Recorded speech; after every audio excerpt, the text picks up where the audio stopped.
नमस्कार दोस्तों, स्वागत है आपका ब्लूमिफाई इंडिया में। अगर आपके घर में भी है ये खूबसूरत मॉन्स्टर एडांसोनियाई, जिसे हम स्विस चीज प्लांट के नाम से जानते हैं, तो आज का वीडियो आपके लिए बहुत खास है।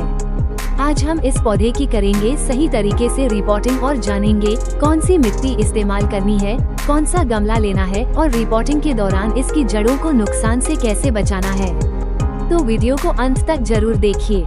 सबसे पहले पौधे को उसके पुराने गमले से बहुत सावधानी से निकालें। ध्यान रखें कि पौधे को सीधे पत्तियों या तने से खींचने की बजाय गमले को हल्का दबाकर और मिट्टी को ढीला करके निकालें। अगर जड़ें बहुत ज्यादा बंधी हुई हैं, तो उन्हें हाथ से हल्का सा लूसन कर सकते हैं, लेकिन जड़ों को जबरदस्ती तोड़ना या काटना नहीं है। हमारा लक्ष्य है कि रूट बॉल ज्यादा डिस्टर्ब न हो। अब बात करते हैं नए गमले की। मॉन्स्टर एडांसोनियाई के लिए ऐसा गमला चुनें जो पुराने गमले से सिर्फ 1 या 2 साइज बड़ा हो। बहुत बड़ा गमला लेने की गलती बिल्कुल न करें, क्योंकि बड़े गमले में ज्यादा मिट्टी रहती है और मिट्टी लंबे समय तक गीली रह सकती है, जिससे जड़ों में समस्या हो सकती है। और सबसे जरूरी बात, गमले के नीचे ड्रेनेज होल्स जरूर होने चाहिए। अब तैयार करते हैं इसका सही सॉइल मिक्स। मॉन्स्टर को ऐसी मिट्टी पसंद है जो हल्की, पोषक और अच्छी ड्रेनेज वाली हो। आप पॉटिंग सॉइल के साथ कोकोपीट, परलाइट और थोड़ा कंपोस्ट या वर्मी कंपोस्ट मिला सकते हैं। इससे मिट्टी कॉम्पैक्ट नहीं होगी और जड़ों को हवा भी मिलती रहेगी। याद रखें, मॉन्स्टर के लिए सिर्फ भारी और चिपचिपी गार्डन सॉइल इस्तेमाल करने से बचें।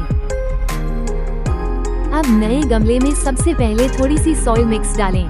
इसके बाद पौधे को बीच में रखें और धीरे धीरे चारों तरफ नई मिट्टी भरें। मिट्टी को बहुत ज्यादा दबाकर कॉम्पैक्ट न करें, बस हल्के हाथ से पौधे को सपोर्ट देते हुए मिट्टी सेट करें। इस पौधे की एरियल रूट्स भी दिखाई दे रही हैं, जिन्हें आप चाहें तो मॉस स्टिक या सपोर्ट पोल की तरफ गाइड कर सकते हैं। इससे पौधे को ऊपर चढ़ने में मदद मिलेगी और समय के साथ इसकी ग्रोथ और भी अच्छी दिखाई दे सकती है।